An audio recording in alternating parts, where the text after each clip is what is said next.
Okay, what I thought I'd do today is have a quick discussion on a couple of different hatchets and axes, what I use, what I have used in the past, and what I'd recommend. Stand by, I'll reposition this camera and we'll get started.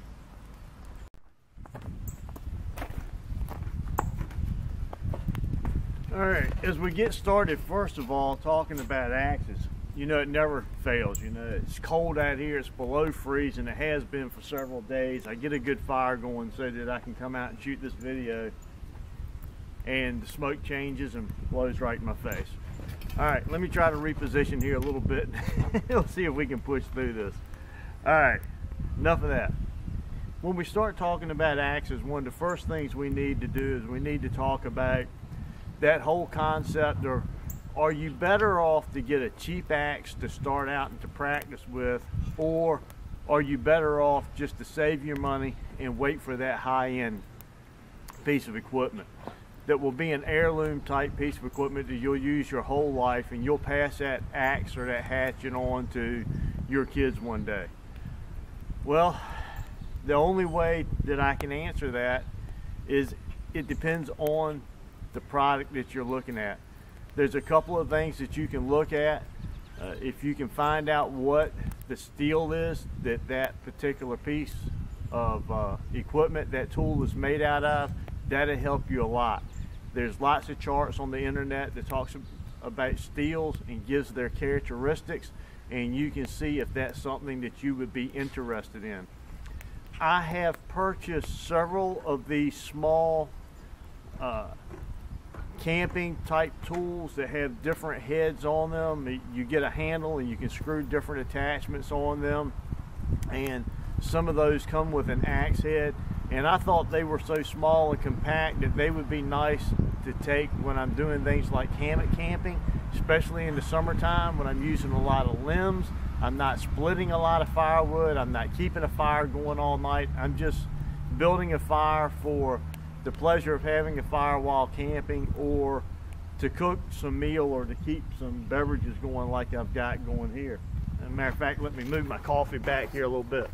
But as we start looking at those types of tools, I must say I have not been very happy with the quality of those tools. And if you look at the weight of that tool versus the weight of a tool that will do a lot more for you, it's been my experience that you're better off to get a tool of higher quality, and if there's a weight difference, just put up with that weight difference. Train yourself to be able to carry or do more, and go tool heavy as far as your pack load goes. Now, with that said, let's talk about, are all axes created equal as far as their performance? And that is absolutely not. There's a ton of different hatchets out there. This particular hatchet is designed to actually cut metal. You can see the way the teeth are designed on the end of that to grip thin metal. This is one that you would find as a crash axe inside of an aircraft for chopping your way in or out. This hatchet right here is made for carpentry work. Now, I've done shingle work on houses, and this is kind of the old school way to do it, with wood shingles. But this was a very nice tool I was able to pick up. It's a true temper. It was made in the USA. It's good quality steel. And as far as doing crafting type work or being able to use a hammer pole, it does have a nail puller on it, which it's not very good for pulling nails, but I mean it'll work. Not your ideal like a claw hammer, but it's a specialized tool. It's made for doing carpentry type work. And you also have those types of axes that are designed for doing woodworking when you're like building a cabin or a shelter or that type of work. So now let's draw our attention a little bit to our common camp hatchet. Now, this is one that I do not know the name of, but I'm very fond of it. A good friend of mine, Mr. Glenn, who I consider like a grandfather to me when I was growing up, gave me this when I was in Scouts, and I have carried and used this thing a lot. I have no idea who made it. I have no idea what kind of steel it is. It's not the best quality hatchet that I've ever used, but it's decent. It will hold a decent edge. But I no longer use this particular tool because of its sentimental value, and I keep it in my collection just because it reminds me of him. And I do still use it, but I only use it around the house. But this particular tool served me very well for a long time. Now let's get into what would I recommend. And before I do that, let me reposition this camera because this heat and smoke is absolutely driving me out of my own area. Okay, now that we're in a position to where we can actually see and hopefully talk, let's talk about what I would recommend if I was going to give someone an idea of what to purchase from my own experiences.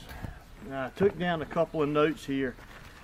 This is probably one of the most popular hatchets that are out on the market. This is we always call it E-swing. A lot of people pronounce it S-swing. I'm not sure the proper pronunciation, but this is a #1, and they actually make this in 2 different sizes. They have a 14-inch long and a 12-inch long. The 14-inch has a 3 1/4 inch cutting edge, and then they make a smaller one, which is the 12-inch, which has a 2 3/4 inch cutting head. This is made out of one solid piece of tool steel. The handle is stacked leather, and the care and maintenance on this piece of equipment is very simple. I like it because it has the hammer pole that is rounded, which makes it very advantageous for using for stakes and camp type chores. It is a very thin faced hatchet, which makes it a great tool to use around camp for doing small chopping and splitting. But remember, the thinness of this profile is going to prevent you from being able to open up large pieces of wood. But this is not for processing large pieces of wood. This is for processing smaller type stuff. If you wanted to take a large piece of split wood, something like you were to get at a campground where they have, you know, where you need to buy your firewood there, and you buy the split wood, that's great, but you need to break this stuff down to be able to start a fire with it.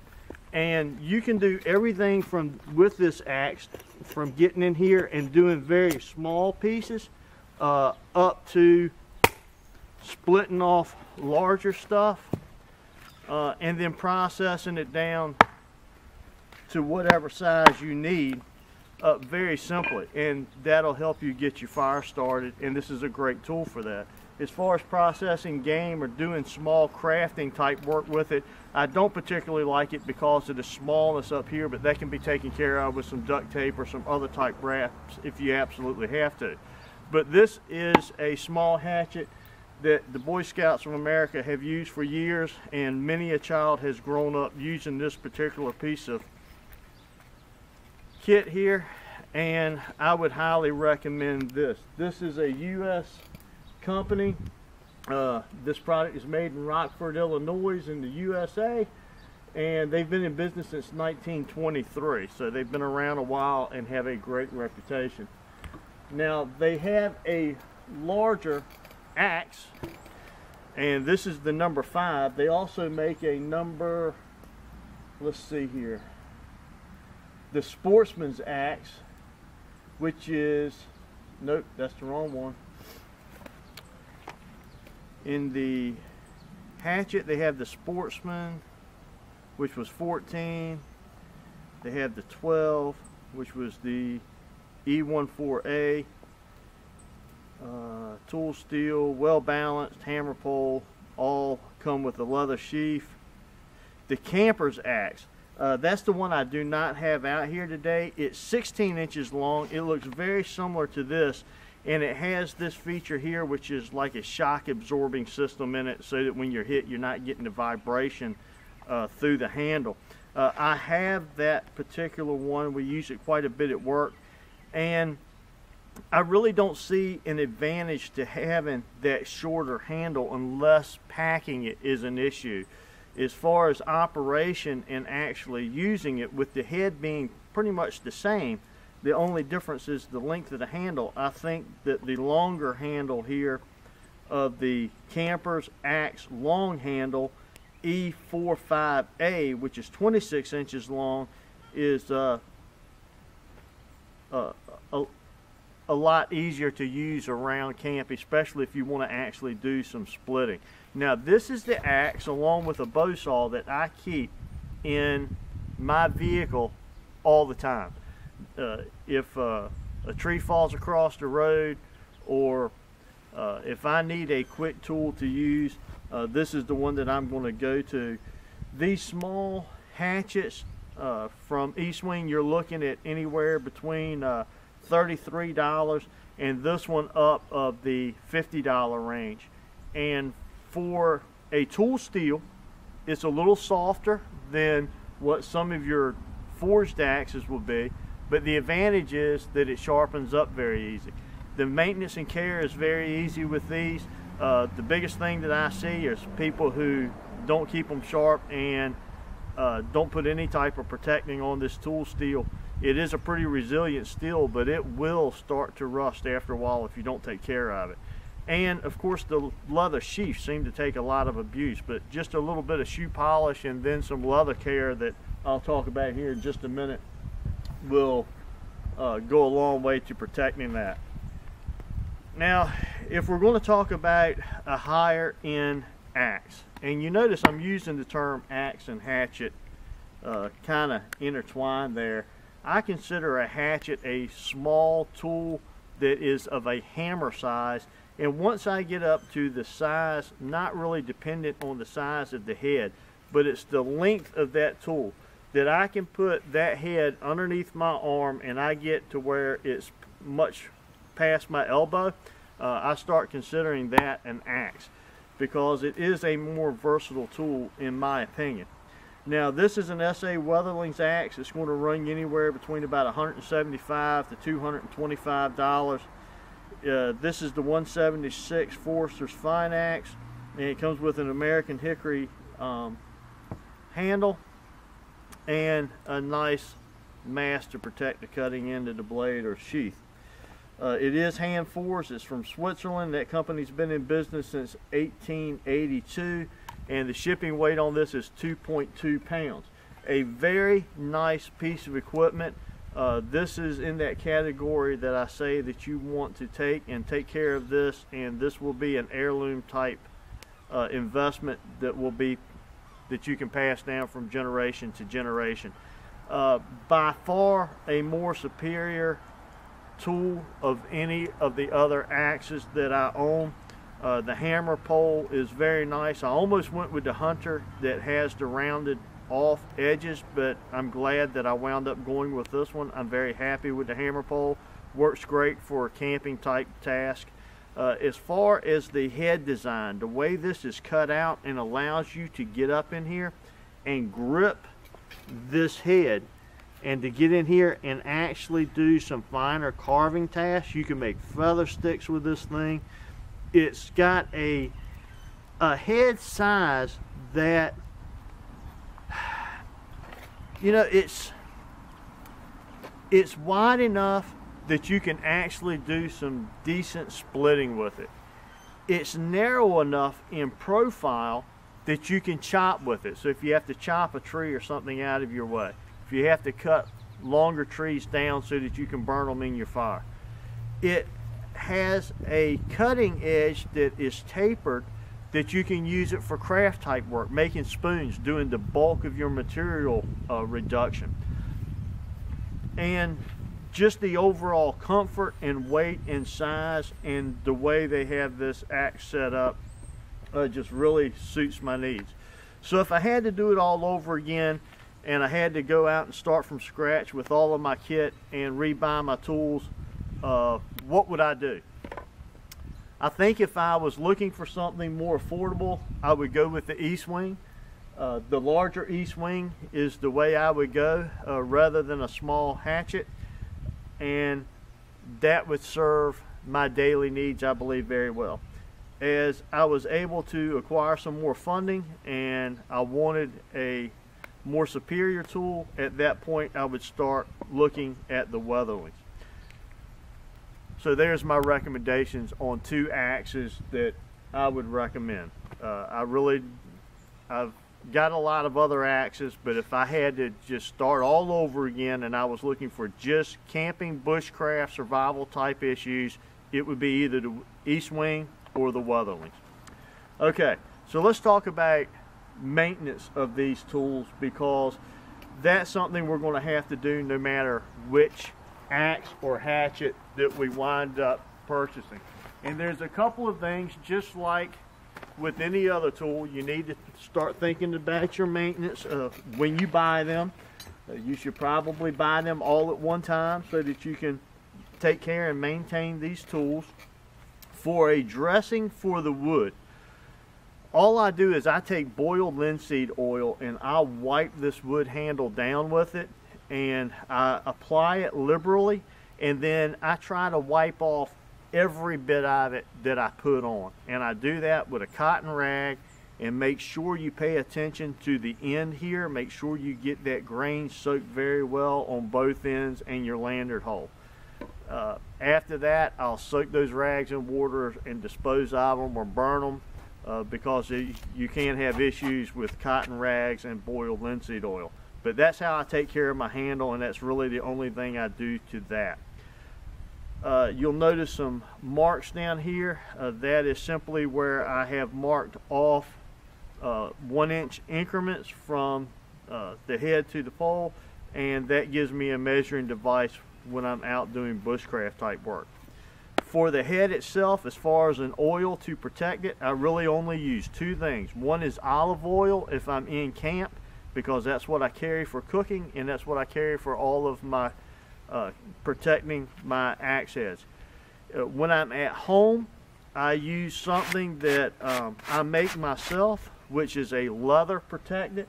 It's the same thing that I use for this, which is nothing more than a pound of beeswax, a quart of boiled linseed oil, and a quart of,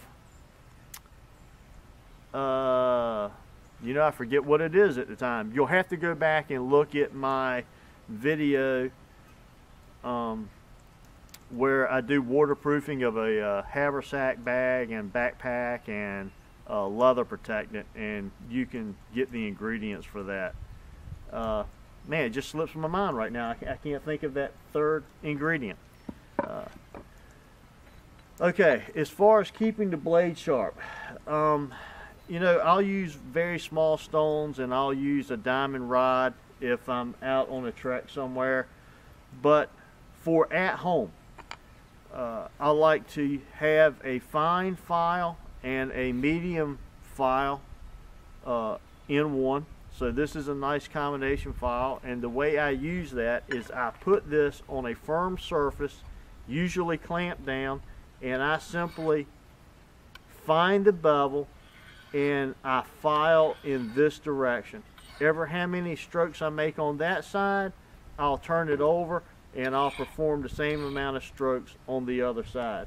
Remembering to only remove enough material to start to get that edge back. A file is very easy to remove too much material. If you buy a file, you'll need a file card. This is what you use to maintain your file and keep those grooves clean so that it continues to cut metal. As far as putting the very sharp edge on it, I use 2 things. I either use a Lansky's puck, which is nice. It has a medium and a fine. You can get them different, but that's what I use, is a medium and a fine side, or just a regular sharpening stone. And I like these smaller ones right here. They work really well. And I use water, not oil. I soak them in water.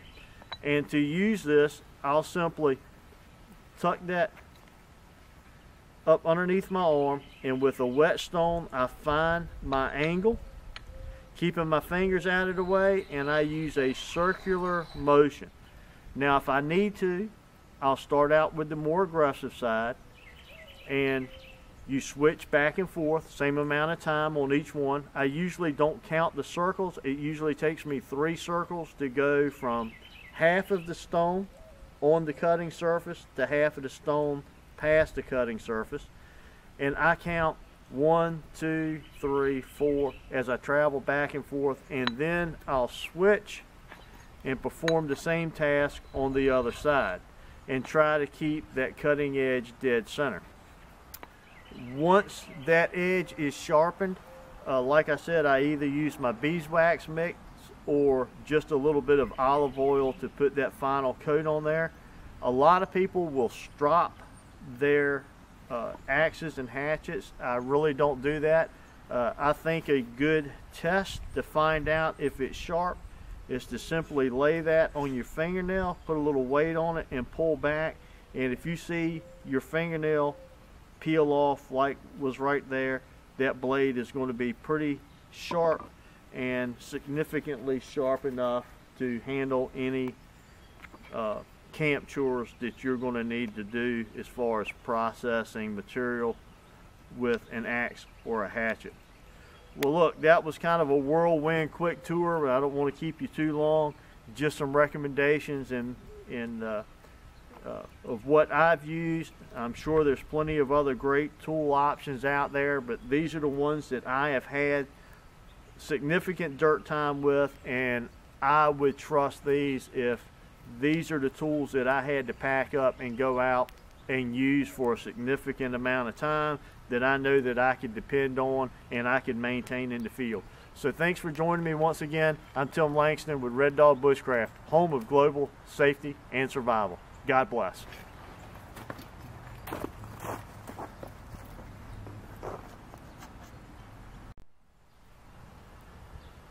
Okay, that recipe that I have a little bit of trouble remembering is 1 pound of beeswax, 1 quart of boiled linseed oil, and 1 quart of mineral spirits. These are heated and brought together and let cool, and that's what I use for maintaining my tools and leather.